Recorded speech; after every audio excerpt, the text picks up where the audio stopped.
It was incredibly difficult for the Sioux to survive on the plains, so everything about their lives was geared up for survival, and this included their social structure. Now, if you take the Sioux Nation, for example, the Sioux Nation itself was broken up into individual tribes. For example, the one tribe was called the Hunkpapa. And these tribes would break off into smaller bands to go and wander the plains individually. And these bands would be, usually about 8 or 10 extended families large, so quite a small group of people. But they needed to be quite a small group of people so that they're more mobile and able to hunt the buffalo more effectively. From time to time, the bands would get together and meet up as a tribe, and rarely in times of great national crisis, for example in the Plains Wars, would the tribes meet together as a nation. The bands as well would select their bravest warriors, or the bravest people on the buffalo hunt, to be part of the warrior band. For example, one famous Sioux warrior band was the Dog Soldiers, who would do the fighting and hunt the buffalo. So there was a clear structure to the Sioux Nation.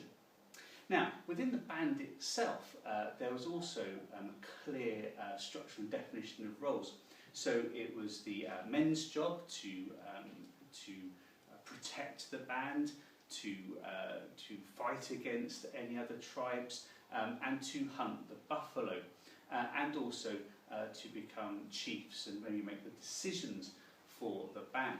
It was the woman's responsibility to look after the teepee, and when a buffalo was caught, it was the woman's responsibility to process the buffalo and to strip the hide off it and to turn the bones into arrowheads and so on. Now, because of the harshness of life, and mainly because of the dangers of the buffalo hunt, there were not quite enough men to go around with all the women. And remember, we're talking about survival here, and the Sioux needed as many women to get pregnant, so that the band would flourish and continue.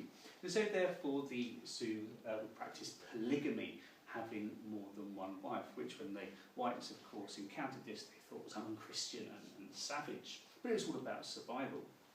And when they did have children, they were very often very kind to the children. They didn't treat them harshly at all.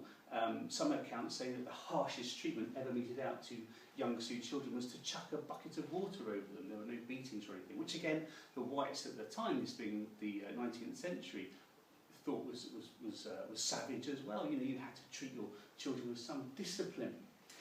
Old people were greatly respected in the Sioux Nation. They tended to be the ones that were chosen as the chiefs or the elders who made the decisions, and they were also trusted with the education of the young and to pass on their knowledge and to share their knowledge.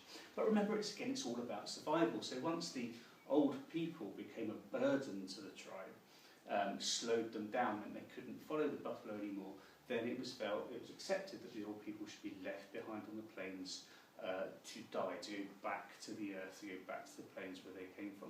And this was known as exposure.